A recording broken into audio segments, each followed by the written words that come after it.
Intuitive Healer, Akashic Records, your galactic race soul family, those who guide you, those who protect you, past lives on Earth and elsewhere in the universe. Max 21D performs remote viewing, deactivating chips and codes or programming, raising the vibrations and healing this great planet. We are co-creating a better reality.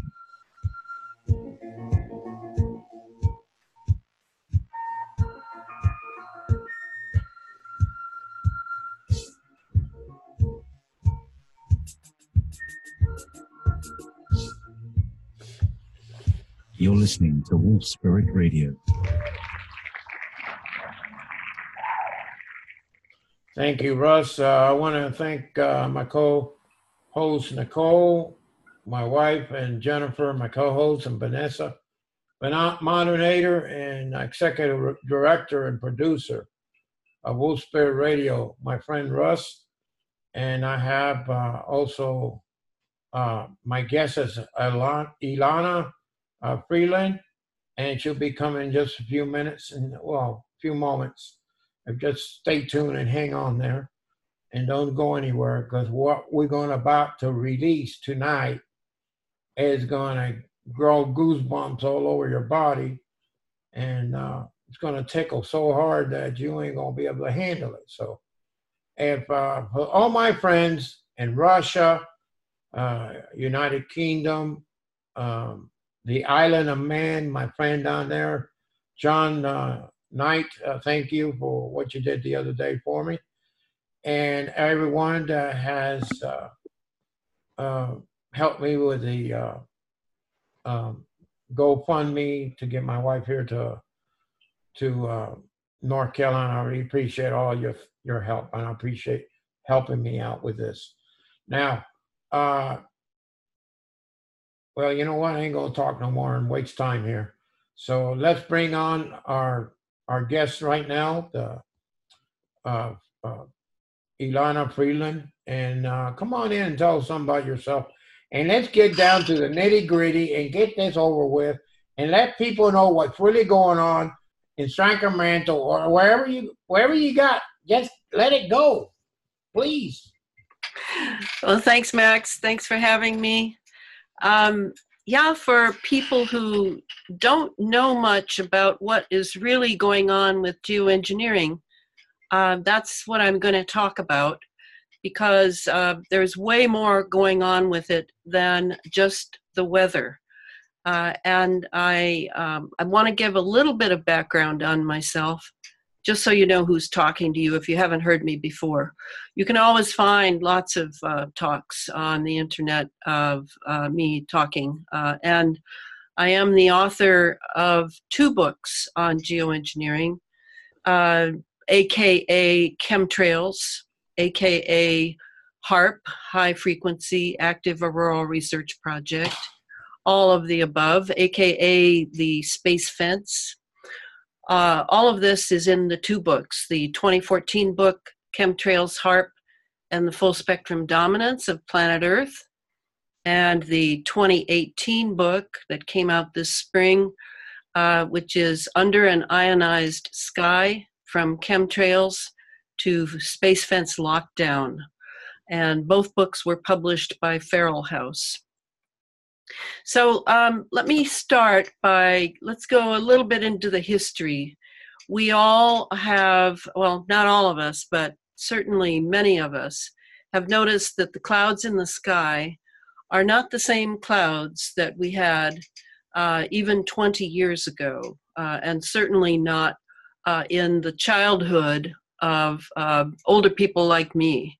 The clouds now are chemical clouds, and they are often buzzed by radio frequency or microwaves. And the reason this is going on is, yes, weather engineering. All the weather that I know of, other than weather systems rolling in off of the South Pacific before they're taken up by the geoengineers and manipulated, all the weather is manipulated today. And remember, our weather can begin in the stratosphere, which is the level above our troposphere, but it will end up in our troposphere, and that's what we breathe from. So the weather engineering is very pivotal to everything I'm going to talk about today that goes by the moniker of geoengineering. As you know, you've been told for years that geoengineering is something that may have to happen. The use of the subjunctive and future tense in the mainstream media is rampant. And when you see those types of words, types of verbs, in articles that talk about directed energy weapons, weather control, carbons, global warming, climate change, all of that, you can pretty much bet that whatever they're saying will happen or may happen has already been happening for about 2 decades. That's about when this program that I write about, which I call, just for convenience sake, Project Cloverleaf, has been going on since the mid-90s. So let's just kind of look back a little bit to get a handle on what it looked like when it was just coming on board. Long ago, we had a president named Reagan, and his vice president was George H.W. Bush.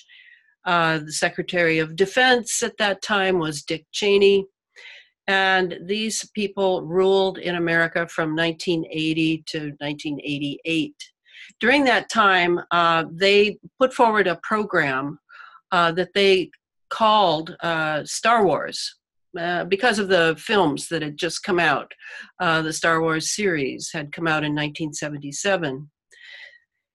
This was the SDI program, Strategic Defense Initiative. It was a missile defense system. It was dependent upon radar. And the radar that was used at that time was a string of radar installations across from one coast to the other, from the south, sort of Midwest, all the way across the United States. And it was known as the space fence. So this was the only space fence that was pointed. It was a bunch of big dishes pointed up toward the sky as it searched the heavens for weapons incoming. That was the idea. It also was looking for satellites that were defunct, for garbage in space, all sorts of things. But what happened to that program, the whole program, in fact, when Clinton came to be president in the 90s, is it was changed to the ballistic defense missile program, and then it just vanished. I mean, it went, what we say in the research business, it went black. And we didn't hear any more about it from about the mid-90s on, because a certain scientist named Bernard Eastland had come forward with a patent that was dated 1987. And this patent was to make an ionosphere heater up in Gakona, Alaska, so powerful that it could target and focus on the ionosphere, a certain number of miles in the ionosphere, and zap it with phased array antennas, radio frequency microwaves, and cause a lot of ionization to happen in the ionosphere. And what ionization is it was going to pop off a bunch of electrons from atoms and activate them. And then they would then sort of spill over out of the ionosphere and start heading down magnetic lines of force that we have millions of between us and the sun through the ionosphere. And those would come spiraling down into the Earth atmosphere, the troposphere, and activate it in other words, ionizing our troposphere from the ionosphere, basically turning our troposphere into a mini ionosphere. And the experiments that they ran with HAARP ran all the way from, I would say, the late 90s, even though they'll tell you it's 2005, from the late 90s to 2013, when they shut it down for a while. Now, in the patent that I talked about, Bernard Eastland's patent, I devote a whole chapter to deconstructing it and explaining how to do this amazing feat of really pulling ions out of the ionosphere and implanting them, spreading them throughout our troposphere, was dependent upon enough particles in our atmosphere that they could move the energy, that it would move.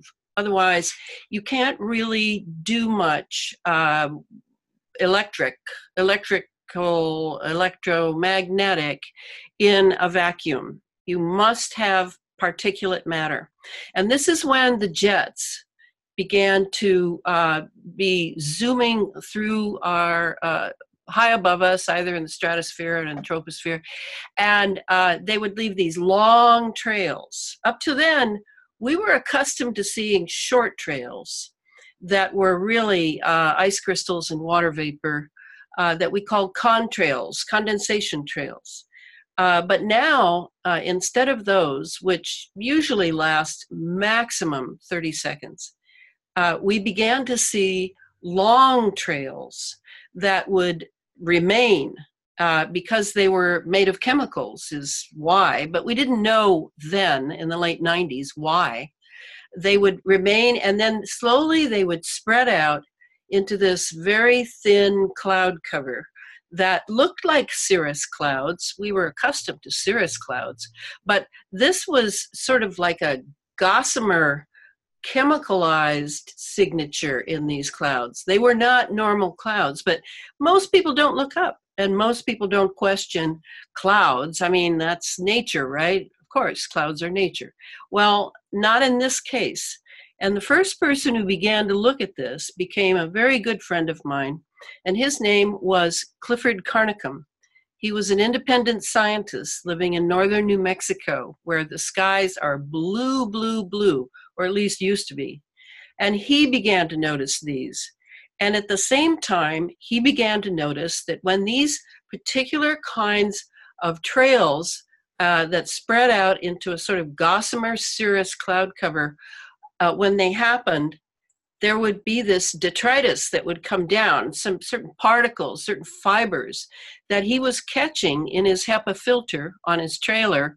And if there was precipitation like fog or rain or snow, he would collect it in very clean dishes. And he began to notice in there too, there were many, many fibers and little tiny particles that he had never seen before. So he began to use his microscope. He began to use solutions in order to activate whatever this was, in order to clarify chemically what the heck was coming down from the sky.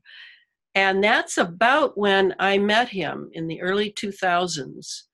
And he was doing something with anybody he could find, including me. He was doing what's called the red wine test. And the red wine test was filling your mouth with a swig of red wine, sloshing it around after you had completely cleaned your teeth and your mouth, by the way, and then spitting that into a clean dish. And what people were finding was that in that dish, there would be these fibers. And at first they would look like it was just maybe dead tissue from the inside of the mouth. But dead tissue doesn't wiggle around. And so that was the first test that I did for Clifford. The next thing he had me do, and others, there were about 25 of us in the initial group, blood was drawn from us. We put the blood on a slide. We put it under a 300 power microscope and looked. And there were my red blood cells, all nice and round. But coming among them was a creature in a fibrous shell that would stick its head into my erythrocytes, the red blood cells, and literally drain the iron out of my red blood cells. Now, I watched this happen several times, and it definitely got my attention. I suddenly realized that it wasn't just a few people that were breathing in whatever was being dropped, but that this was a population move. And that's when I began to get very serious about writing about this topic.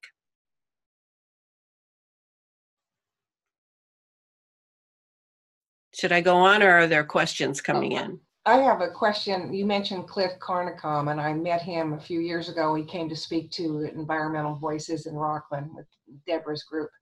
And he was doing research. He said his next research after Morgellons was on the immune system.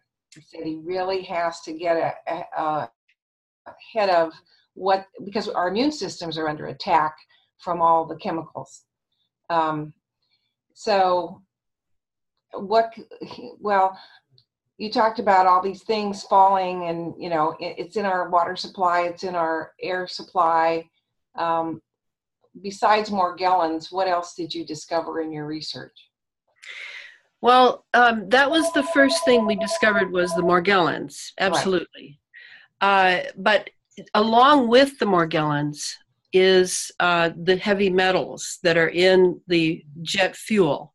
And this really deserves a lot of attention in itself. I mean, it's kind of scary to think of a pathogen like Morgellons being in our system, but we have grown accustomed to parasites for many thousands of years that live in our bodies, some of them helpful, some of them not helpful.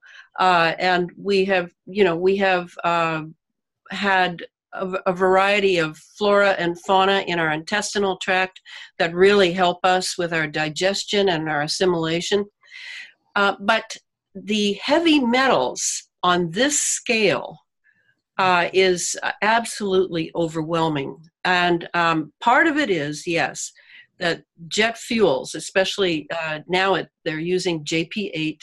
They used to use JP4. This is a real high performance fuel, so high performance that the military has classified the formula of it, and we cannot get hold of that. It has many, many heavy metals in it on a nano scale. And the nanoparticulate scale is at least as important as the fact that these metals are highly conductive and are basically turning us into transmitters and receivers and antennas. So when you breathe in just air down here in the what's known as the Schumann well, that's where we live. We live in the Schumann well, the Schumann frequency being 7.83 normally, but now it is being adjusted by all of the military industrial intelligence programs that now can go on in our ionized atmosphere. Last I heard, the Schumann resonance was as high as 13. That would be cycles per second, or hertz, as you say. So the heavy metals are conductive, and that appears to be, at first, years ago when I started this, I thought that, okay, we're breathing this heavy metal laden fuel that is coming from the jets in the flotsam behind the jet. Also, jets are known to offload excess fuel before landing, so that's coming down. And then I knew that the rockets were flying.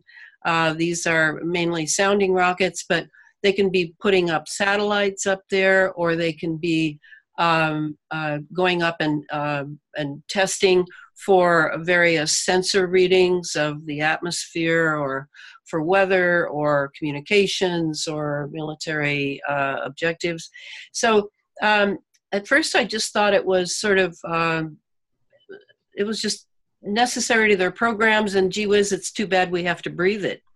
But now I'm not thinking that anymore. I'm actually thinking that not only is it not just the jet fuel, but there are supplementary systems on these jets. And when I say jets, I'm talking about military and commercial jets. That's what Project Cloverleaf did, is it pulled the commercial jets into the program as well, forcing the pilots to sign non-disclosure agreements, and probably CEOs of these commercial airliner corporations. So the delivery system is very large, and it isn't just the United States. This is in all NATO countries for sure. And that's the way I wrote the first book, because I was able to document the NATO countries. Now I'm wondering how many other nations are also engaged in this, either in league with the United States and NATO, or in defense of their own populations from the fact that we are really dosing the atmosphere, which is little more than a big bubble that we all breathe from. So the heavy metals, think about it, the problem with the heavy metals is that this has to do with our wireless technology.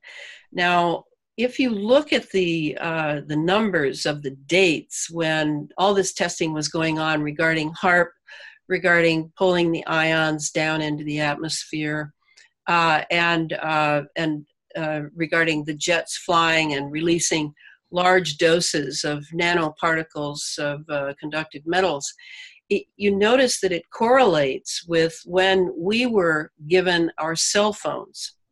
And every technology we have, whether you're talking about the radio, the television, the phone, before the cell phones, the computer, all of these technologies originated with the military. And after a certain number of years, sometimes an entire generation, the military would then give it up to the public for the profit-mongering corporations to make money, and for other not so clearly seen motives that the military itself had. And so the fact that we're breathing in these conductive metals on a nanoscale, they're not only in our lungs, but they go from the lungs down deep into the lung tissue of the alveoli. They go into the bloodstream. Then they are carried and transported all over the body, including to the brain, where they easily slip through the blood-brain barrier. So we have these nanoparticles of conductive metals that would be aluminum, barium, strontium, titanium, lithium, chromium, and others. We have them in our brain. Now, if we think about all of our wireless technology, we walk downtown. How many waves are going through our bodies? And what is the frequency of those waves? Is it the frequency of our brain? Is it the frequency of our organs? Everything in our bodies has a different frequency. And then around us, it's not just the waves moving through us, but some of them are actually carrying pulses. They're pulsing their way through our bodies. What's that doing to us? What's it doing to our calcium ion channels? What's it doing to our health and our mental fatigue? Everybody's talking about chronic fatigue and all of these autoimmune conditions being called diseases when they're not really diseases. They're really symptoms of the fact that we have now masses of nanoparticles of metals in us, and they are all they're all being used to either transmit or receive various pulsed frequencies that we're resonating to. And that resonance that should be 7.83 before all this electromagnetic equipment was around us and all the military operations in the sky, we were at 7.83 and we were humming with nature. And now that's all changed. That's all changed. And I think the reason I write these books, and I'm sort of irritated over this, so irritated is a very mild word for how I feel, that the public is not being informed. If you're doing this for disaster capitalism, I say this to the military industrial intelligence complex, if you're doing this for the sake of profits, for disaster capitalism, for the medical industry, big pharma industry, all of the industries that are somehow profiting from illness and death, then that is a human rights issue. And not only is it illegal, it's immoral. And so we're not being informed by those who are now running a full-on space age in our atmosphere and the atmosphere above ours. This is real, and it's going on. And we really must be informed about this. When Mr. Trump entered office, I was interested to see if he had been briefed on this particular deleterious aspect of the space age, that now he has formed the, I think it's called the Space Force, that the Space Force would serve or otherwise help the other armed services do in space and near Earth orbit and in the upper and lower atmospheres. Do you know, Mr. President, what this is doing to the population that you claim to serve? Have you been informed of the full impact that this space age is having on the health of people who are breathing this air, drinking the water that now is inundated by these metals and everything else? I haven't even talked about what else is coming down besides the Morgellons, besides other pathogens, besides fungi coming from the upper atmosphere that we're all breathing in. How much does the president know about this system that, I'm of course not going to get an answer. I mean, I would be shocked if I got an answer. I've said this on several radio shows, but let's look at what else is coming so that we really have the full story of what's swimming around in our bloodstream. Now, the other thing that there's been a lot of press about, unlike the heavy metals, is sensors. Now, sensors are also on a nanoscale, and a nano, just to let people know, is 1/10000000th of a meter. It is the tiny, tiny, tiny. It is not the tiniest size, but it is tiny enough to go beyond the blood-brain barrier. So sensors have been released by the trillion into the upper atmosphere. This has come out in the news several times. And the purpose of the sensors is to collect data. Now that's understandable. We've got a lot of satellites up there. We're very interested in the dynamics of space and near-Earth orbit and the troposphere and the stratosphere. So I understand the thinking behind it, but the assumption that nanoparticles of these sensors on a nanoscale, are not harmful to human beings. Well, excuse me, that has not really been properly tested. And now we're all breathing them in because they've been released in the trillions. So my question would be, are these sensors able to read what's going on inside our bodies and brains? And is this data being communicated to various centers where they are gathering data? And that would be a yes, I am certain of it, because these sensors are also armed. It's hard to imagine on the scale they are, 1/1000th of a meter, but they also have microprocessors in them. And those are tiny, tiny, tiny computers that can transmit and receive. So we have those in us too, those sensors. Now, we all know that the medical industry is using sensors, and that, you know, they're getting people to swallow pills and various things, and then they then direct that pill or that nanoscale carbon unit. It's usually made of carbon, or fullerene, or there are many names for these little nano guys, these nanobots, directing it to a certain area in order to read out the performance of an organ or the blood system or the heart or whatever it is, and to transmit that through a computer to the doctor, so the doctor knows that, you know, oh, this medicine is what's really needed, and et cetera. Sounds very complex and professional, but my friends, that is not the only nano-sensors that we have in our bodies. And truthfully, I wouldn't want one of those in there either. So that's the next thing. The idea that we are now so loaded with these, and we are now facing yet another electromagnetic event called 5G.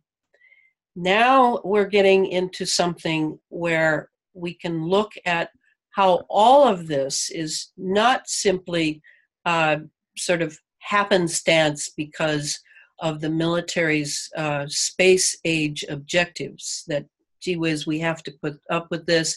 There's going to be some collateral damage. Sorry, folks. Sorry about that. No, it's intentional, and it has to do with researching the future of humanity as a transhuman replica, a transhuman replacement for nature's human being. And all of these gizmos, these gadgets that are now dependent upon a wireless world, all of this has been synchronized to occur en masse, in tandem, so that now they can really go over the data of what's going on in our brains and our bodies, not just the people who are coming into the clinics and the hospitals, but all of us. This is a full population experiment of grand proportion in order to prepare for the transhumanist singularity future.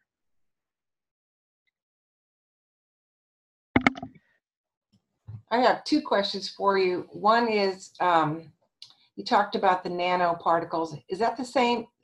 Are the nano-sensors the same as smart dust? And the second question is, who's funding all this? Yes, yes, it is the same, relatively same as the smart dust. Another name for what is found in space but is now being replicated and retro-engineered, I suppose we would call it, is dusty plasma. That's another name that we need to be aware of. The payment for these nanoscale devices is coming through what Catherine Austin Fitts, the investment analyst, calls the secret space program. And the secret space program has been running for decades. In fact, Catherine, she's quite a fan of my latest book. I'm very grateful to her for spreading the word. The secret space program is really the instrument by which transhumanism will arrive on the earth. But it's where it's sort of a big black hole at this point that Catherine believes, or at least posits the possibility, that the $21 trillion missing from the US government, $21 trillion, has probably been munched up by the deep hole of the secret space program. Now, we could almost eliminate the word secret now, other than that, that there are many aspects to it that are still very, very top secret. That would include things having to do with Saturn, things having to do with Mars, things having to do with transmuting the human body into something else. All of these things come under the rubric of the secret space program. And we have only to remember, let's just go back again into history, back to when we brought the Nazis over from Germany under Operation Paperclip. Many of those engineers that we brought over, and doctors and psychiatrists and professionals of various stripe, many of them were already working on a secret space program. They certainly had done a great deal while we were thinking they were making an atomic bomb. They were not concentrating on an atomic bomb. They were concentrating on electromagnetics, which is where we are now, and they were concentrating on anti-gravity exotic propulsion craft.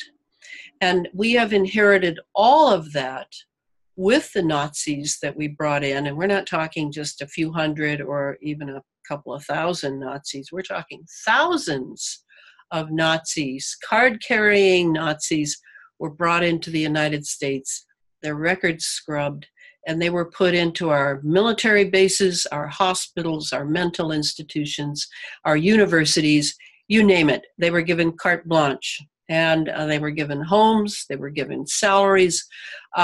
Everything changed in America with the advent of the Nazi religion, and it is a religion, it is a satanic religion, was brought in to the United States and ensconced in our institutions. And if we at all wonder what has happened to the United States since the Cold War, we really have to look at that. And when I first started this, and people would make fun of me for being a tinfoil hat conspiracy nut because I'd bring up Operation Paperclip, now there are a dozen books on it. And it's completely part of our history. But do people really tie the thread between what happened 50 some years ago and what's happening now with the secret space program that is in full bloom now? And that's I think the thing I bring to the table, not only the insistence that we talk about the military-industrial intelligence complex in relation to the so-called carbons argument, which is completely a cover story, and the climate change, completely a cover story, and all of the other terms that have been bandied about since the Paris conference in 2015.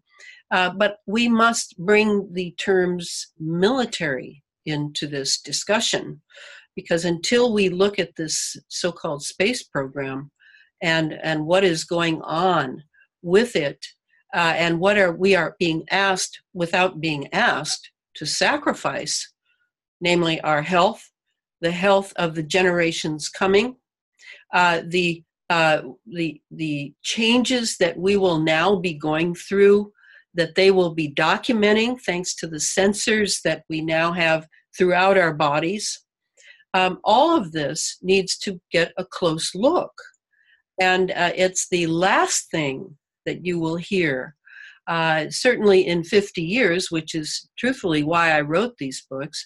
I know hardly anyone reads anymore. Hardly anyone with all these metals in their brain has the ability to concentrate or the ability to remember. I mean, Alzheimer's, the loss of memory is skyrocketing, and the children that are suffering at the other end of the spectrum.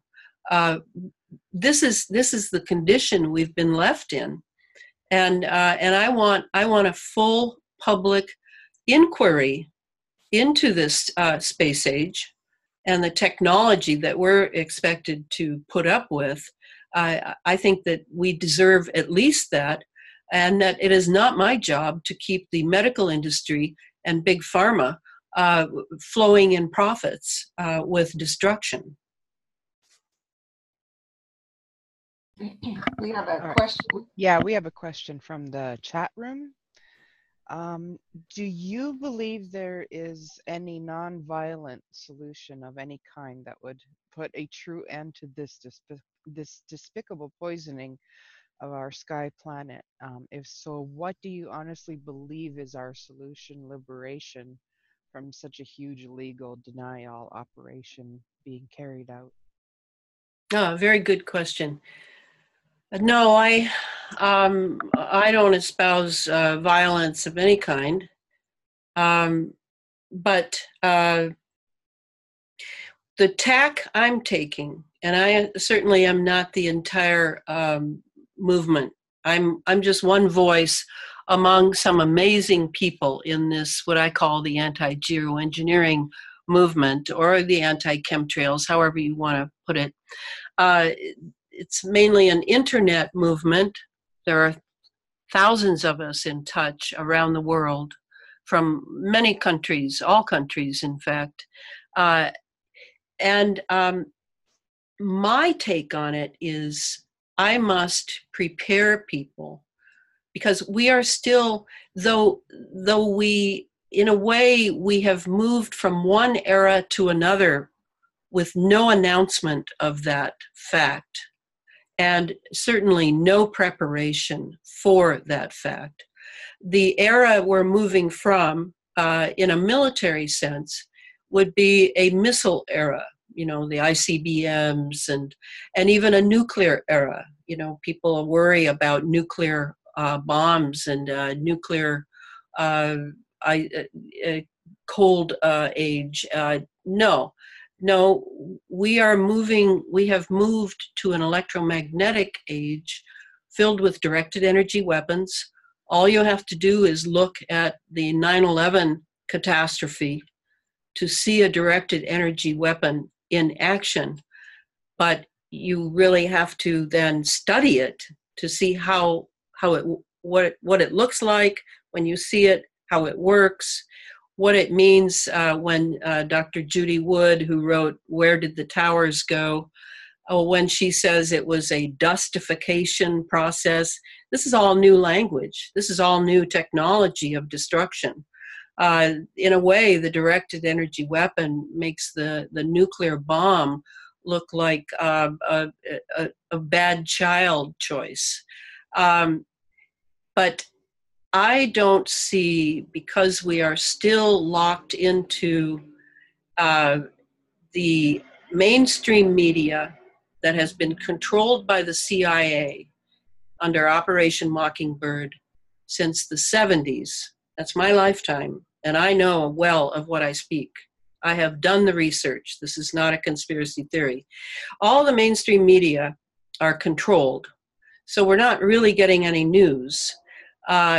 Couple that with the criminal element that has taken over the US government since John F. Kennedy's assassination, televised assassination, I might add, and with CIA PSYOP techniques used to constantly drum it into us as Jackie Kennedy crawls over the trunk trying to retrieve John Kennedy's brain, play it over and over and over, much as the Twin Towers falling was played over and over and over. This is typical CIA PSYOP traumatization of the nation. Because that mainstream media is completely captured, then our government is captured by a criminal cabal that may or may not be able to be excised. I'm waiting to see how that goes. Then we still have the court system, which is completely contaminated and controlled.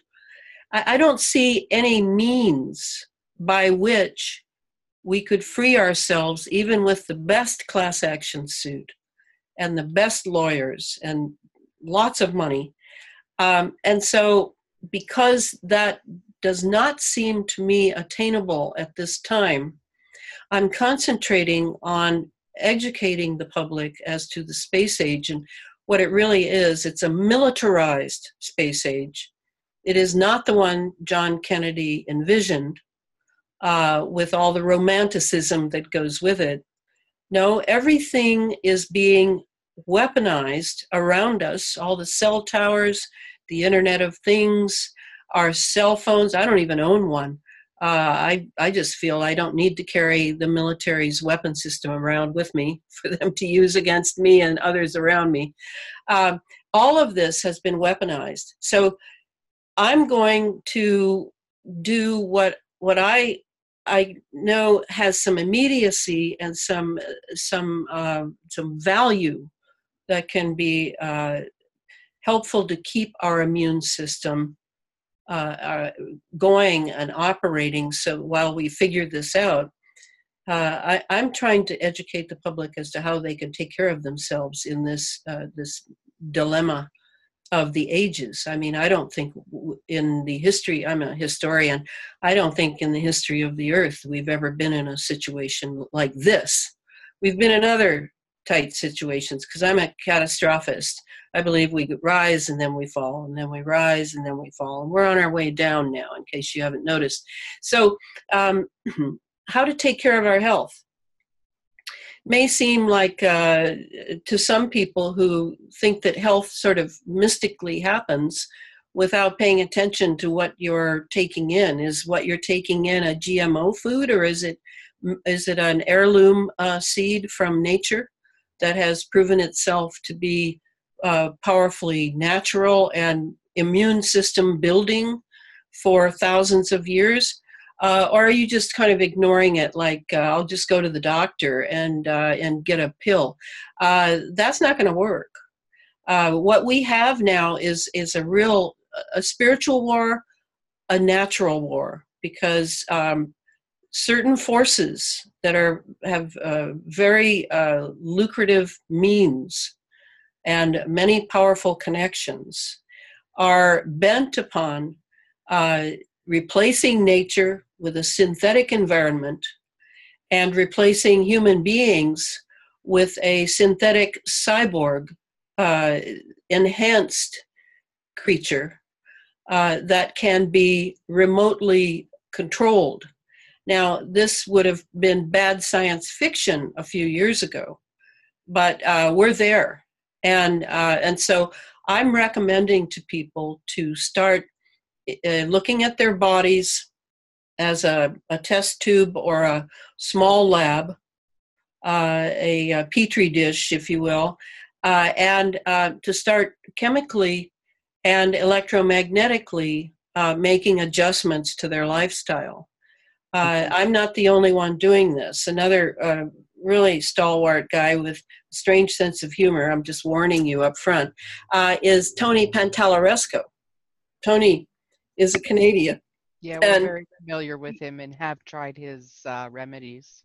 Very good. Because the thing I like about Tony is he's constantly trying new things. The latest that I'm telling everybody about is the possibility of a magnetic solution to pulling nanoparticles out of us, because they are metal.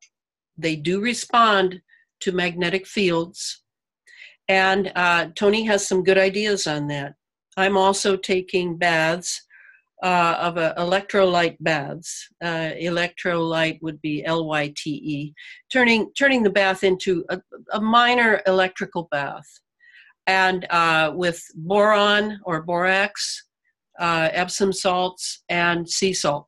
So there are ways to start taking control of your immune system, which, by the way, is a very ancient system.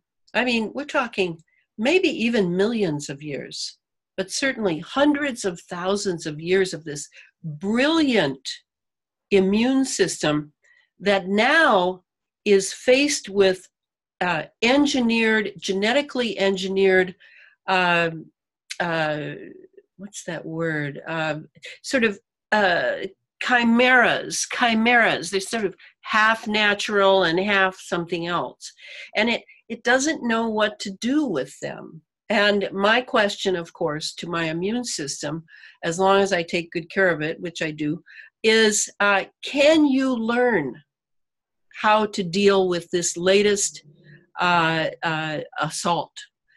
This is not just a virus, though a virus may have been used initially to do the genetic engineering. It's not just a bacteria, though a bacteria may have been used initially to make this chimera that has all kingdoms of nature in it. So I'm still interested in that possibility.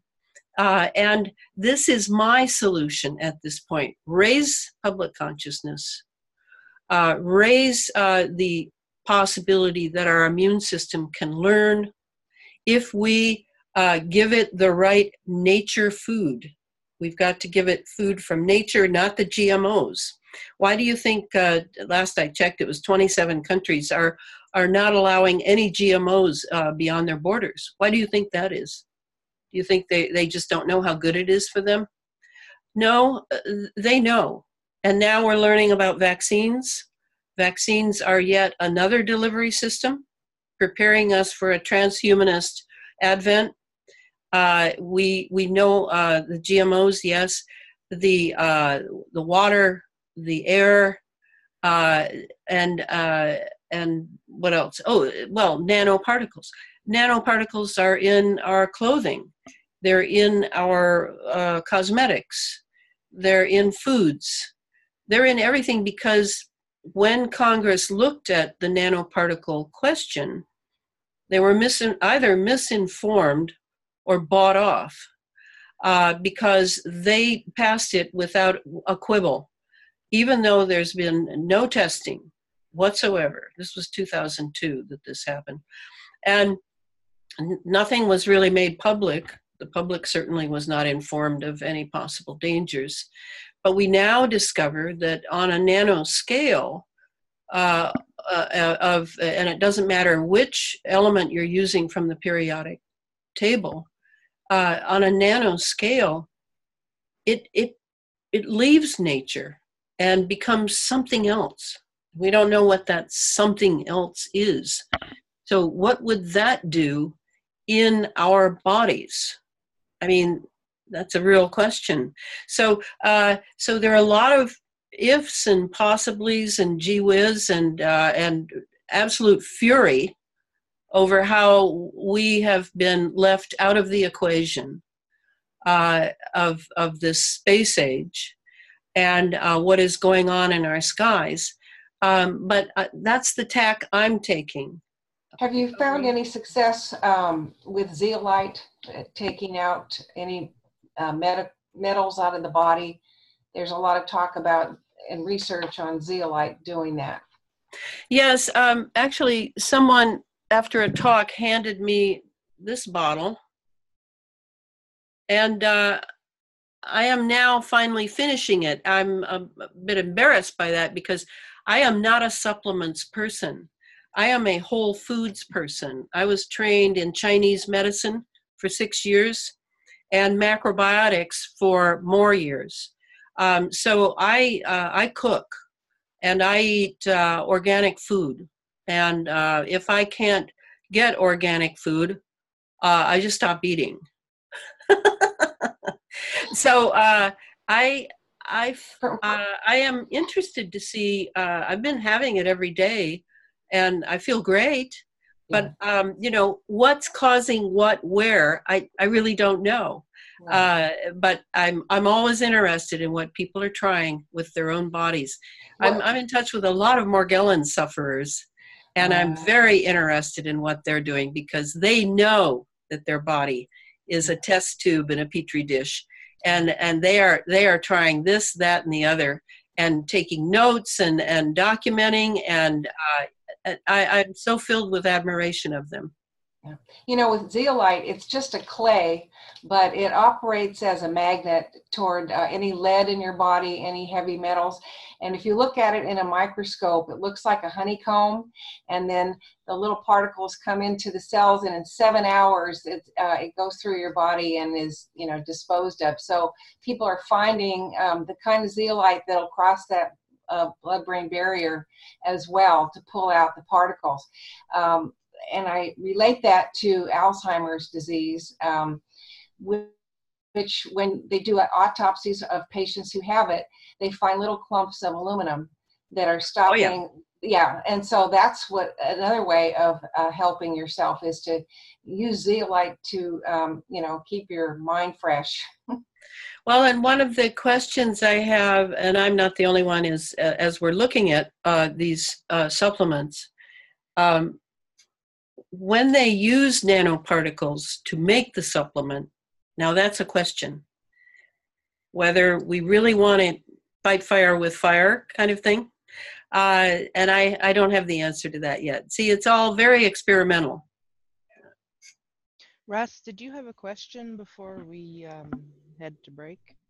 Oh, I was going to ask Elana if she was familiar with zeolite. Zeolite. Oh, okay. That was my question there. And since you are doing that, maybe you should check your blood again, if you under 300 power microscope, and see if that might have made a difference. Because see if the little guys are still there. Yeah. Oh, good idea. I'd probably have to go visit Clifford. He's got the big honcho microscope. Yeah, that would help us anyway, as far as a witness anyway, as far as what's going on with that stuff. If it is cutting it down, or if it eliminates it, or whatever. Because I'm thinking about pulling the trigger on that stuff myself. Yes, and then that brings up the other question that you know, we have a lot of questions, but another question is each body individual, or does it follow certain, are we all following a certain sort of, because we have the same things in us now, are we all following a sort of hive mind? Are we involved in extricating a hive mind that is operant in us, and which would make it like where zeolite would probably work with everybody instead of just, you know, some people? All right, the folks will be back in about 3 to 5 minutes. Stay tuned for more of the truth here on wolfspiritradio.com. Thank you. And we'll go ahead and pause recording. You're listening to Wolf Spirit Radio. Hello, everyone. The break kind of went awful fast. And okay, I got just a little message here from my wait a minute, I can't say it on the air. Yeah, don't say it. Jennifer, if you want to go ahead and give the information for Elana's next. I will be happy to let everybody know that you can see and hear Ilana Freeland. She's speaking November 3rd in West Sacramento at 7 o'clock at the Arthur F. Turner Community Library Room, and that's 1212 Merkley Avenue, West Sacramento. Again, November 3rd at 7 p.m. And so we hope everybody in Northern California will come and hear her and learn some of what we're learning tonight. Okay. I gotta say something here. I got a little note here that was just given to me by my secret detail team. It says that thing I gave you a little while ago, the largest airfield in Victorville, California, is actually March Air Force Base for General Chem Labs. For what? For Chem Labs? Yes, I just got the word just now. Very interesting. Yeah, it's called Marsh Air Force Base General Chem Labs, and it's in Victorville, California. Global engineering, where they make that stuff at. Yeah. Okay, thanks. Thank you. All right, you can continue what you were talking about. Can you get really heavy stuff? I mean, really heavy stuff that you have not talked about and you've been wanting to talk about for a long time? Elana? That's what I'm known for. I'm like Elana yeah. Heavy Freeland. That's why I have no friends left. Well, you got a lot of friends here. Ionosphere Radio will always support you. All his listeners all over the world. My co-host and my moderator and my executive producer, my wife, we all support you. And you have good friends here that support you. I know. No, I'm not feeling sorry for myself. It goes with the territory. I mean, before, for 10 years, I studied MKULTRA, and which was another Nazi program that we brought in under paperclip. When from 1953 on, we prepared, the Allen Dulles, head of the new CIA at that time, and his brother, the Secretary of State, John Foster Dulles, really stood behind the MKUltra program, which was 149 subprojects, to prepare children, and it was mainly children that they were using to be spies. And they did this by splitting their personalities with pain and trauma. And this is an old technique. It's probably thousands of years old, to traumatize a child and then take the split personality after the trauma and program one part of it for maybe someone to be a spy and never to talk about certain things, and then to program the other part that's split off as maybe a sex slave or a super duper eidetic memory or a drug mule and a sex slave. So this terrible program has ran its course. The CIA and the Church Committee in 1975 swore up and down that they had ended the program in 1973. Well, that wasn't true, as most of what the CIA says is not true. And that program has continued. Much more electromagnetic. It's not just hypnosis, drugs, and pain. It's added the electromagnetic piece, which can be done remotely. So, I'm used to the horrible secrets that lie under the American government and psyche. And one thing I know is that you cannot escape your past by not thinking about it.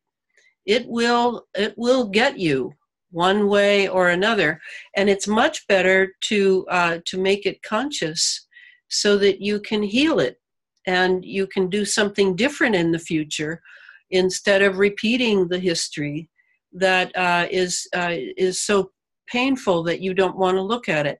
So I'm committed to that, and I don't mind that old friends really don't want to hear about it. That's their choice. I want them to have a choice. And really, what I would like to talk about this segment is, let's talk about 5G and talk about how really our memories, we mentioned Alzheimer's, to go without your memories is a very serious proposition. Because it is the memory as imperfect as it is. I mean, we all know about cases where two people see the same event, and then they're questioned about the event, and they both remember different things. They've had a different way of thinking about it. They have a different way of perceiving it. That's all right, because all of it can be part of the memory of the event. But now we have the technology, which is not at all controlled, as far as I can see. Oh yeah, well we have various laws about, well, you can't do that to people. You can't torture people in their own home. You can't surveil people without their permission. You can't. We have all sorts of laws, but are they obeyed? No. Are there any teeth that would make these people go to prison or pay massive fines if they break the law? No. So we're in a quandary where at least what we can do is we can learn about these things and take them into account when we begin to see failing memory, as I said before, various autoimmune conditions, autism. Well, we need to really, it doesn't feel good to look into these things. It doesn't feel good to know that the doctor that you have trusted with your child is actually vaccinating your child with all sorts of things piggybacking on the vaccination. No, it doesn't feel good. So who cares if it doesn't feel good? I don't care. I want the truth. And the truth is often unpleasant. It's not a candy bar. It's not a hug and a kiss. It is an investment in freedom and what human beings deserve to have their own thoughts, their own lives, make the decisions they make, whether wise or unwise, and learn from their mistakes. That's what we've been doing for thousands of years here, and I want to continue that. I do not want to be enhanced. I do not want children to be tortured in the name of mind control. These are not things that I value. And so I have turned to the public to inform the public, and the fact that a lot of people who've known me in the past don't want to hear about these things. I don't really care. It doesn't matter to me. It is a public service for us to investigate the truth, even if there's risk. And yes, I do have a certain amount of risk by doing this work. And I'm willing to do that of my own free will. So with the 5G, I was just talking today to someone I admire very much. He's German. His name is Harald Kautz-Vella. And the spelling of his last name is Kautz-Vella.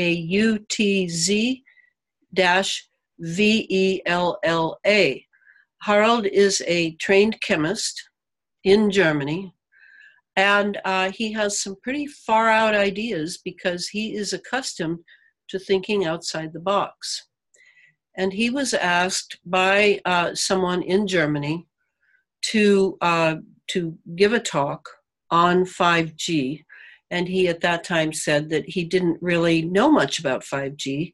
And if the person could just send him some information, he'd start researching it so that he could say something that was valuable. So he did that. And what he discovered was he was appalled. He was absolutely appalled at what the 5G can really do on a scale having to do with impacting our biology. So I too have studied 5G and don't have nearly the chemical acuity that Harald has. But we're going to share information because I'm writing yet another book, and this will be the final book I write on the subject of the chemtrails, HAARP, electromagnetism, wireless, space fence, etc., Morgellons. And this book will be on synthetic biology. And Harald will be helping me by sending me material, and we'll have Skype conversations, very valuable to have such assistance. And so let's just go over what we know about the 5G, okay? So we know that it uses very tiny millimeter waves. Now, these millimeter waves are still above the nanoscale, but they're extremely tiny. And I don't know if you know this, but the tinier the wave, the more the power, okay? It's very high powered, but only in short spurts, which is why it needs lots and lots of antennas into various neighborhoods where they want to have people be able to access their 5G phones that they're supposedly going to be buying. With all the bad press that has come out about 5G, I just can't believe anyone is going to buy a 5G phone. I really can't. I don't care how fast their movies will download. I don't care. It just goes without saying that you can lead a horse to water, but not only can you not make them drink, but they might not even see the water. So this millimeter wave will have tremendous impact on us because of the phased array antenna that it uses. Now, yes, there's phased array antennas in neighborhoods. I would describe HAARP, which was a very huge phased array antenna, but you can also have very tiny phased array antennas. And what they are able to do is operate on a multitude of levels. This is the problem with them. The 5G will be, because of the antennas that are being put up with the phased array in them and in the phones, this will impact our biology tremendously. So we can, I don't know why I'm even saying this, we cannot allow these in our neighborhoods. But for the rural areas, as you know, Elon Musk and others, no doubt, have launched thousands of what are called CubeSats. They're very small satellites. And they will be I think he launched by himself 22,000 of them up in the stratosphere. So these will fill in the rural districts where it's impossible to put an antenna every 6 houses. And so between the CubeSats and the antennas with phased array in them on poles and the sides of buildings and the sides of houses and who knows where, all very small, all almost invisible. They've only advertised the antennas that you'll be able to see, which are about the size, they say, of a small refrigerator, one of those little camper refrigerators. But I have a feeling that because of all the press that got, that there's more to this. And then the antennas, also the phased array antennas inside the phones. Somehow now we need to think of garments that we wear, of the paint that you can paint on the insides of your walls in your homes, which will block a lot of electromagnetism, about buying that new dishwasher or that new car that has masses of computers in it so that your Internet of Things becomes your enemy in your own home. All of these things need some careful thought and some research into those who have the kind of mind that can look at these things and spell out what it means for us. We have a lot of those people who are willing to do that, and we can't anymore invest in the American idea that the experts will take care of us. We've got to throw that one out. The experts, such as they are if they haven't signed non-disclosure agreements, they're probably in fear for their lives, their family lives, or at least their careers. And they are not talking. Have you wondered why I'm the one that's writing these books? Well, I figured it out. I'm the only one that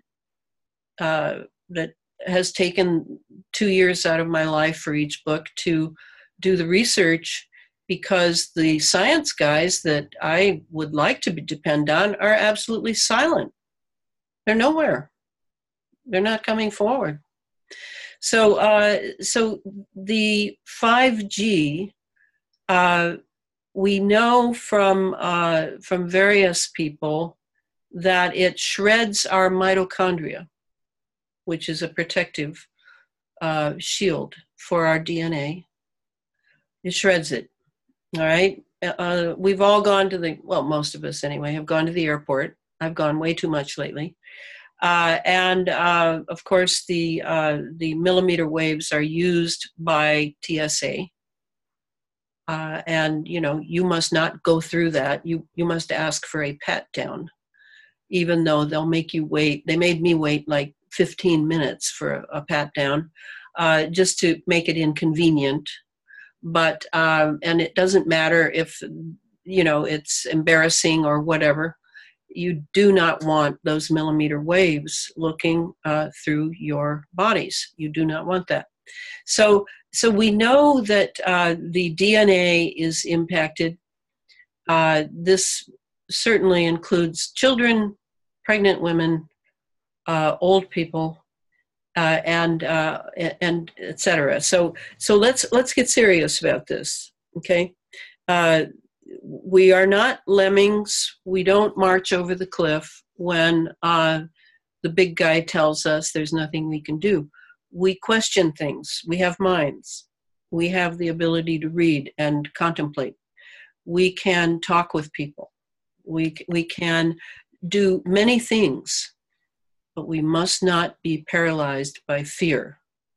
Fear is the enemy, and we do not need to be paralyzed by fear. We are human beings, and we have been born into a certain era for a purpose.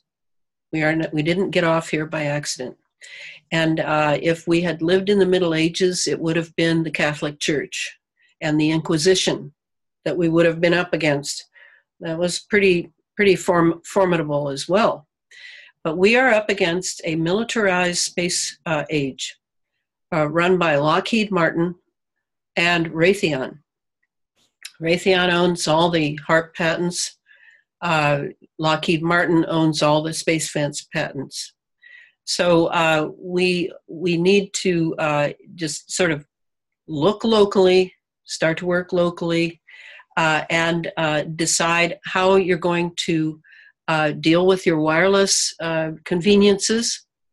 As I said, I do not own a cell phone. I do not want a cell phone.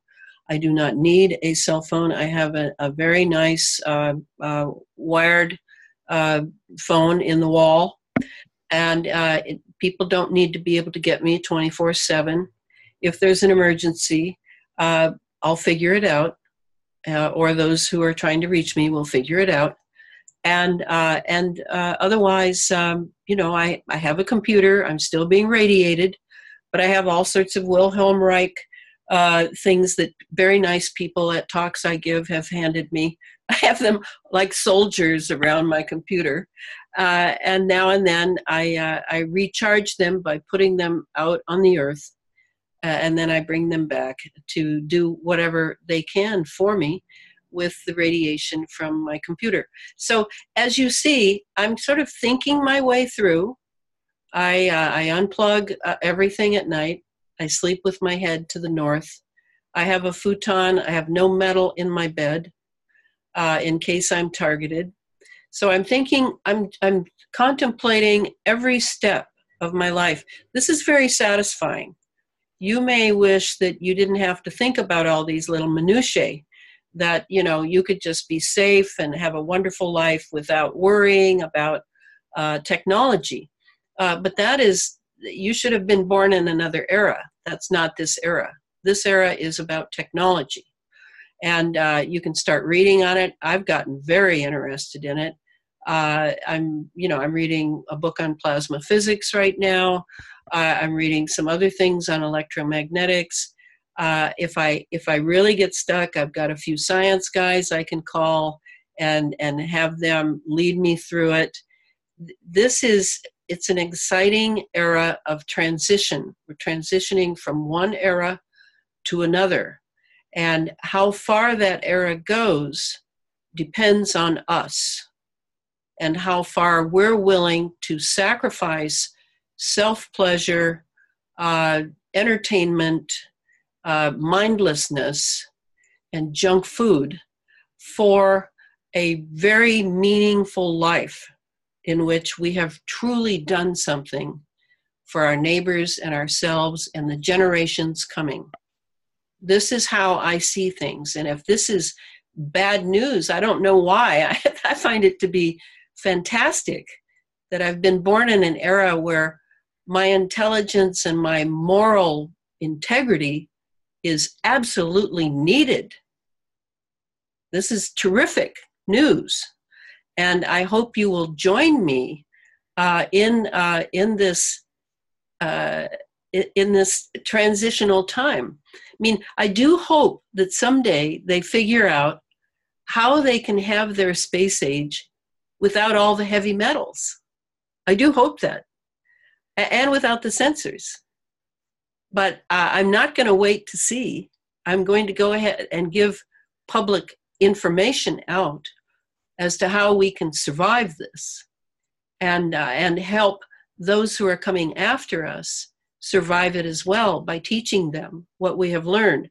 If they call us tinfoil hats and make fun of us, that's their choice.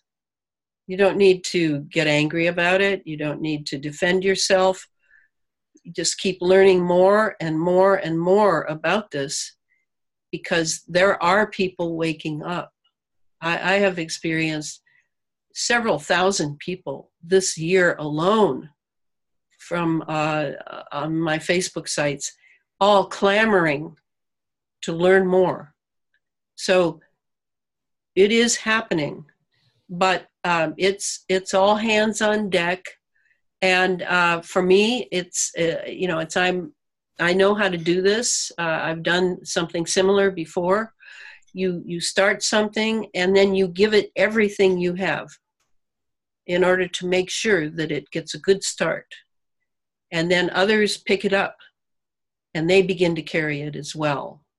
This is how you start movements. This is how you stand for the truth and you're not alone. Yeah, I wanted to say that. I don't know that I've ever said it quite so thoroughly or well as I have tonight on this show. But it is something that is on my mind a lot, as you can well imagine, because I really want to see generations coming to have the chance to develop their own free will and not be enslaved to remote technology that tells their brains what to do and think, and that changes their bodies to very unnatural engineered bodies. I really want us to continue as a human species in this amazing journey we're on to develop and utilize properly our free will. Rudolf Steiner, whom I've studied for many years, not just Waldorf, but his philosophy as well, he says that humanity is the religion of the gods. Now, if you're a monotheist, don't be put off by gods. That's just a word. But that we are the religion of the gods, that we are that important because We are a spiritual being in a body, in a material world, just as Madonna told us years ago, and that we are developing free will amidst all the temptations, all the depression, all the uncertainty, all the things that go with a material world, that we have this opportunity to develop free will. And I want to make sure that we have this right in the future. And so that's my commitment. And this is my watch. I got a few words I got to say. Your room is getting very dark, by the way. Elana, Try this. I like being in the dark, but how's that? That's fine. That's fine. That's good. Mostly for the video part. I want to share a few things about the 5G network. About 3 months ago, my cell phone provider contacted me by email for me to call in. And so I did. I called in and I asked them what was the reason of the call. And they told me that if I wanted to exchange my cell phone to a higher grade, that will be no charge in doing so. And I there you go. And then I asked him, what is it you're talking about? He says, well, we want to introduce the new 5G network. And so I said, no, I don't want the 5G network. And don't call me anymore for that. Anything else, it's fine. I don't want nothing to do with the 5G network. And if you ever did some investigating on your own, you would know why the 5G network's being put out there. I don't want any part of that. I'll stick with the 3G network. It's a lot safer. So I did some inquiring about it. So I went to, it was one of the employees there. So I went and talked to the owner. And he didn't know anything about it. But the daughter and son-in-law were the ones that I got to talk to them in person. And they told me some things that it's not out there in the public, but I'm going to give it to you now. What they told me was, because I kept digging for information, and I want to get the truth out there. They told me that they were going to be reimbursed for each one that they get for people to switch over to 5G network. They were going to give them $200 for each one they. Wow. Yeah. He says, that's good to know. He said, you want me putting it on the air? He said, no, don't do that. I did it anyway. So that's it. That's what they were getting, $200 for each one. And they were getting even more money because the phones that had the 5G network was a really expensive phone, like $900. They were getting reimbursed for that too. So they weren't going to lose any money on that. So it's not just a profit motive at all. No, more than that. Wow, thank you for that. And I'm glad you bring that up about the 5G network because it's not good at all. No. It's a faster way to get us in a very fast mind control so quickly that we wouldn't know what hit us. Yes.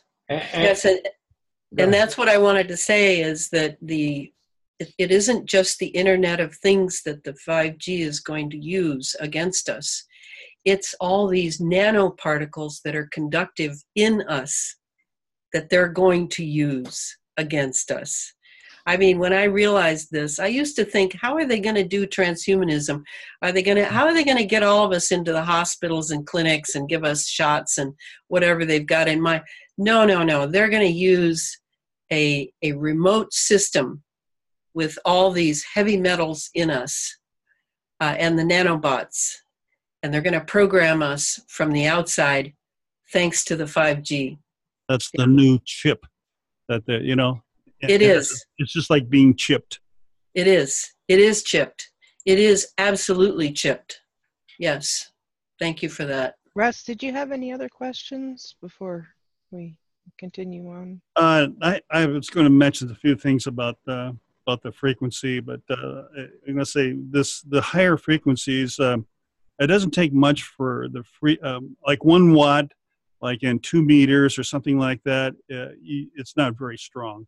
In 440, 1 watts is considerably more strength. It has more push. But when you get up in the gigahertz, that 1 watt turns into something that people minds that just can't handle it. Close, plus it's close to your thought frequency. Yes. In the mind. So when people think that, well, you know, if I have this phone that has to reach, we'll say line of sight is pretty much what these towers are all about, and plus an extra amount of energy to make it there. Well, and now you're talking about considerable amount of energy that's right next to your head. Yeah. So even though they say, well, it's just, you know, just from here to there, you know, well, just a little bit of wattage that close can do it. But it's a lot different from what you're using now. It's much more power.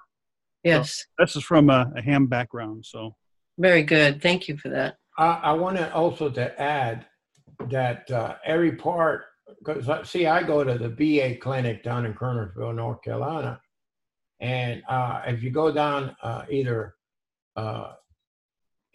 Interstate 40, east or west, every mile there's one of those antennas up already. They're the ones that have that shiny silver square all the way around the, you know, either the middle part of the end of the tower and also above. Those are not cell phone towers. No. The cell phone towers are the round drums that uses microwave, you know, signal. But what I was also told by a friend of mine, where her husband works in those antennas, and he told me a long time ago, like about 2 years ago, that the cell companies, I don't care if they know the name, AT&T was going to push that on all over the North Carolina and all the other states that AT&T services provided, that they were going to start projecting using the 4G network, start projecting the signal into the 5G network. And was going to start doing that ahead of schedule because they put up all the antennas already. They're already up. That's what I think, yeah. They're all over. I even saw some in Canada. But Canada does not have as much as here in the United States. The United States, it's everywhere.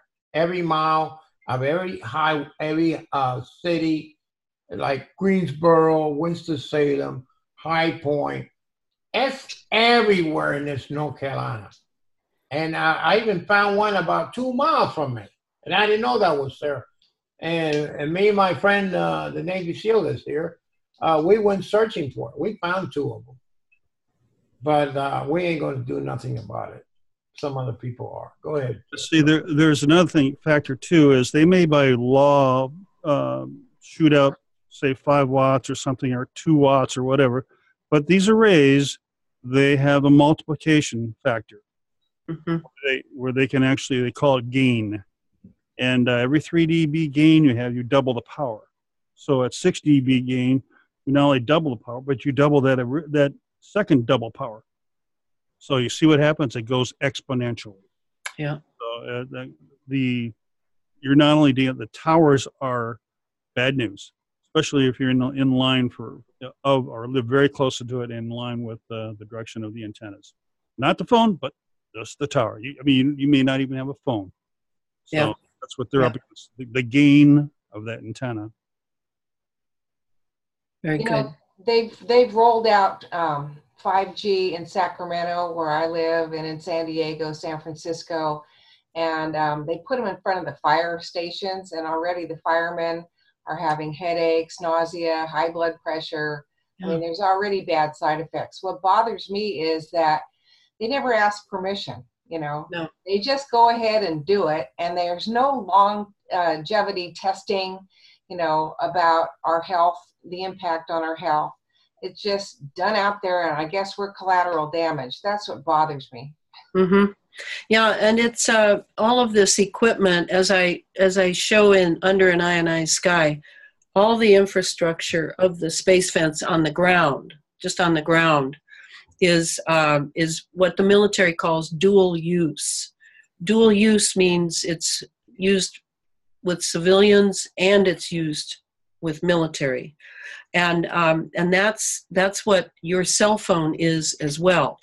The military has access to all your frequencies and its own, but you have no access to their frequencies. So, so these are all weapons. And if we were to think about it that way, I wonder how we would change our lifestyle with all of these convenience items. I mean, you know, we've all seen the young people and older people, doesn't seem to matter, all sitting at a table in a restaurant, all staring at their phones.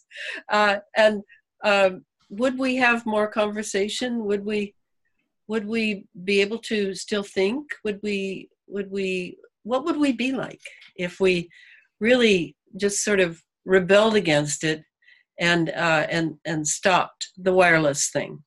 I mean, I have an Ethernet cable in my computer, which is a little better, certainly, than the wireless. But still, it isn't that we need to throw everything out, though I would recommend people throw out their TV right away. I once had a television smashing party in Seattle many years ago when I used to give a talk. I gave talks on a book that is just so profoundly wonderful, and there's never been another book since, to my knowledge, 4 Arguments for the Elimination of Television by Jerry Mander. He wrote it in 1977. So I had this TV smashing party. We all had goggles on. We all were heavy, and, you know, and then smash, and it was so satisfying. You know, and then we had to clean it all up, of course, and then take it out to the dump.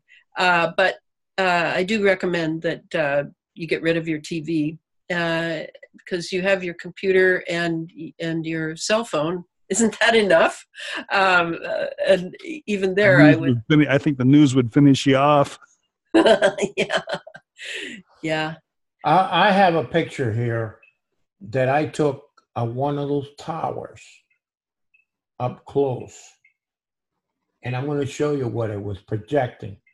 Oh, yeah. All around it here. I'm going to show it to you right here. I'm putting it on here because people will be able to see it once I show it.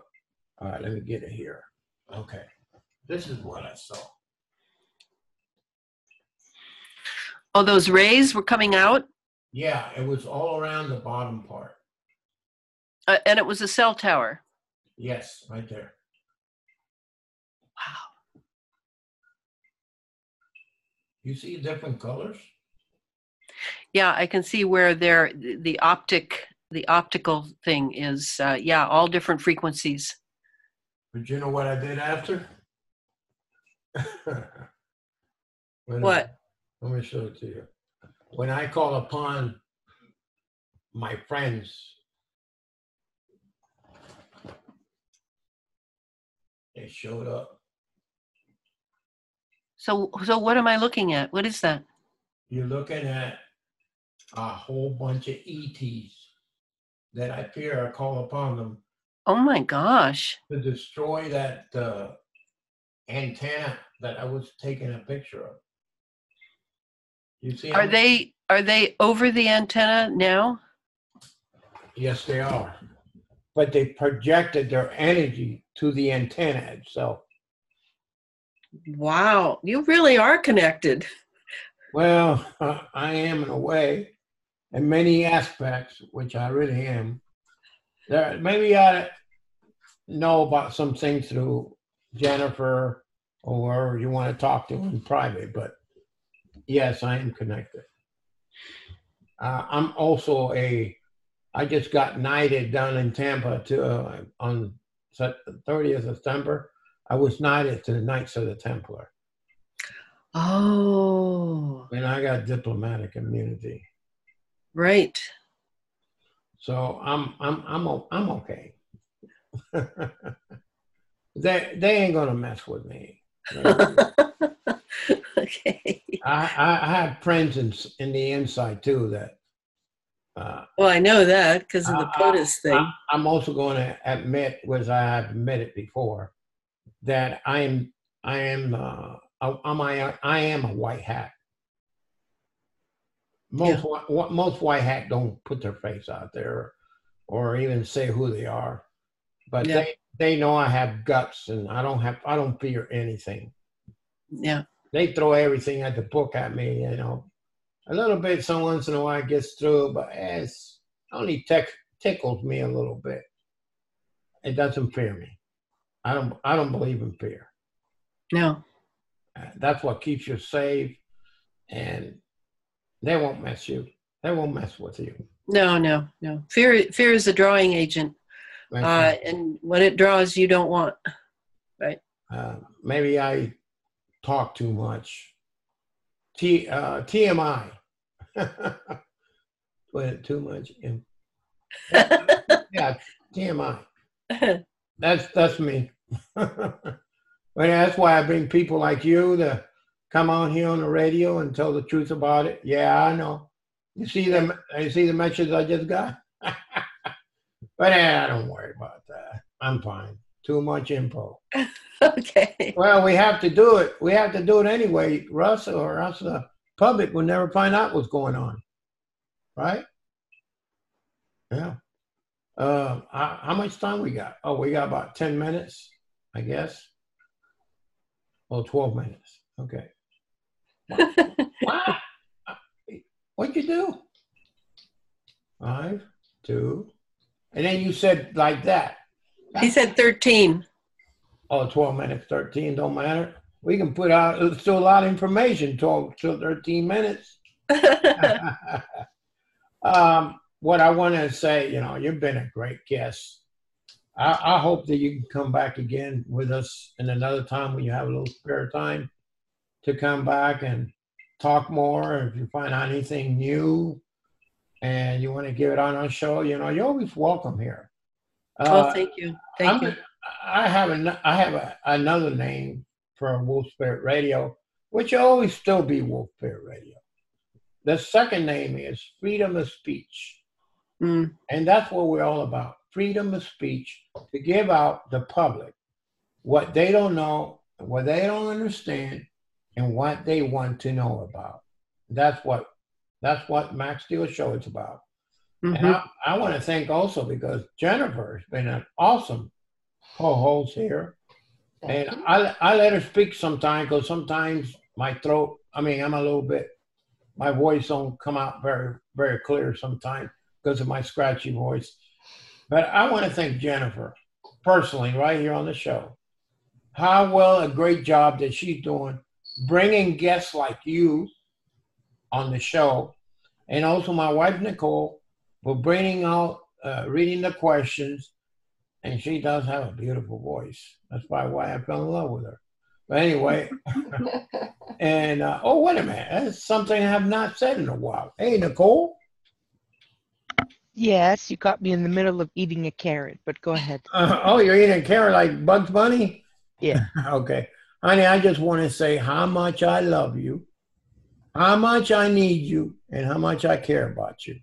You're the best thing that's ever happened in my life, and I want you to know that on live radio all over the world.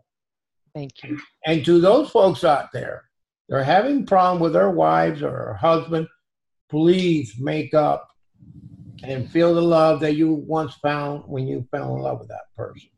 You will feel a lot better. Don't argue right away. Just please just, you know, walk away, get your mind refreshed, and then come back and talk to her or him in a better, in a better way. No need to fight. Best thing is communication with the one that you love. That's what I want to say and share it to you, to everyone, that love is everything. Love conquers everything. All you need is love. Thank you, honey. And one other thing, I love you with all my heart, sweetheart. I love you with all of my heart as well. Oh God! Every time she said, I get butterflies in my stomach. Oh, sweet. That's what I want to say. I truly love my wife. And I love each one of you who's listening on the air here, and everyone that's here with us in this panel. And I want to thank also my secret team that's out there working on getting information so I can bring it directly to you. And one of them, there she is right here, Elana Freeland. Mm-hmm. That's one of them right here. So I want to thank my team. I want to thank everybody. And truthfully, I can't leave out my friend Russ, the executive director producer of Wolfpack Radio. And our wolfies in the Wolfpack chat. Yes, sir. Yes, ma'am. The wolfies oh, wait a minute. I forgot to say something. I don't talk enough on the shows anymore, but I try to. I want to give Jennifer and my wife a chance to talk too. So that's why I've been in the background. But anyway, I'm still here. What I wanted to say is that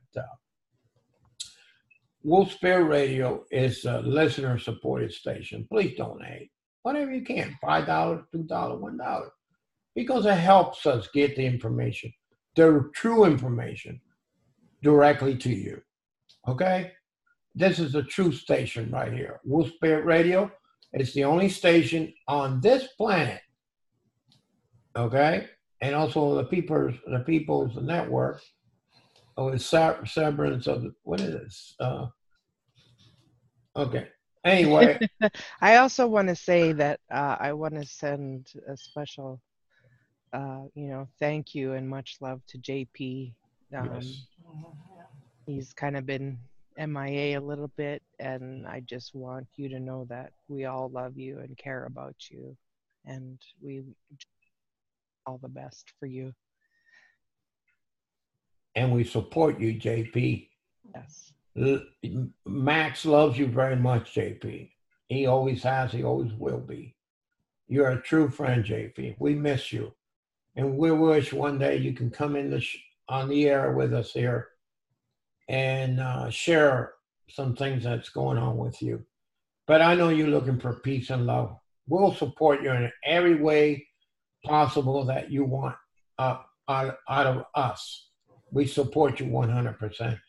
And all of us from the Wolfpack Radio, the Wolfies in the gang, in the chat room, and everybody's listening in the world, we support you 100%. And we love you very much. I just want you to hear that. And don't be a stranger. Come say hi to us. You can pop in anytime. Yeah, I'll send you the new ID that I'm using. Okay, so don't hesitate. Just be with us once in a while. We just want to know if you're doing okay. If you're doing okay. We care about you. What happens to you? Okay? Well, I was going to send the Sasquatch to pull you out of that little room, that house that you live in. Pull you out of it. I'm connected to them too. So the Bigfoot, the Sasquatch, they know me very well. And I've been with them. They know I've been with them. And I've been with them. I'll get them to pull you out of that room and pull you out and bring you over here. And another portal over here. Get you right here in my room, here in my house.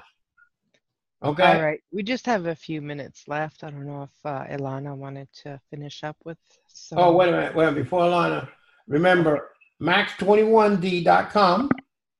And don't forget, I am making still more Arcturian boxes. It's got to go back out there to the public. And I have many of them that I have to make for New Zealand and Australia. You will be getting very soon. I got a big order coming. And just bear with me. They're going to start going out to you. There's only two of us working. What's that? Don't forget your GoFundMe page to have Nicole come visit. Yeah, GoFundMe. It's under my name. My real name is Tony Diaz. You know that. I use Max Steel for the show purpose, but it's under GoFundMe .com and under Tony Diaz. I just want to get my wife to come here to the States. I've not been with her well, I'm not going to say how long, but it's been a while, but figure it out. It's kind of private, but anyway. Thank you, Jennifer, for helping me with that too. I want to make sure I said it on the air. and also my friends like well, anyway, there's been a lot of people. I can't say another too long, but it'd take me maybe an hour to say all the names. No, not really, maybe 30 minutes. But anyway, Elana, you guys want to tell your website? Yeah, people can find me all over the internet. I've given many talks, and if you want to learn more about the geoengineering, you can listen to those, or you can buy the books at Amazon, or you can come to my Facebook page. It's a closed page, Elana Freeland, under an ionized sky. There's a lot of science there. There's a lot of wonderful people who know a great deal. Otherwise, I have a site, but I never go there because I don't have any time. And that's elanafreeland.com. And that lists all my books, and you can order the books from there as well. All right, we got 3 minutes of the show. We ain't got much to say. It'll take too long because I talk a lot, and I don't mind talking. I go on Facebook and do a video, what's going on, and I just want to go for 5 minutes. When I looked the other day, it was 2 hours and 16 minutes. I said, I know it can happen, but I wanted to thank you for having me, and I think I'll go. It's been a real surprise. You guys work well as a team. Oh, we are a good team. Yeah, I really like it. I really like what you do. We're the A team, the real A team. Okay, and Jennifer, thanks. Are you going to be at the Sacramento thing? Well, I'll be at the Roseville one. Yeah, right. With HEAL, Health and Environmental Alliance, which I run. So we'll see you on November 2nd there. So all right, we'll see you soon then. Yeah. That's good. All right. All right. Thank you so much, Max, and thank you, everyone. Thank you, Elana. Thank you for being on the show. We really appreciate it. And Bye-bye. Bye-bye. Get ready to this Sunday at midnight. This Sunday at midnight. Yeah. Q is going to throw the switch. And I can't say any more about it. Okay. Figure what that means anyway. Thank you for being on the Max Steel Show with our guests, Elana Freeland, my friend Vanessa, Nicole, my wife, Jennifer, and my executive director and producer, Russ. Thank you for being on the show. We'll see you next week. Much love to all of you. Mm-hmm.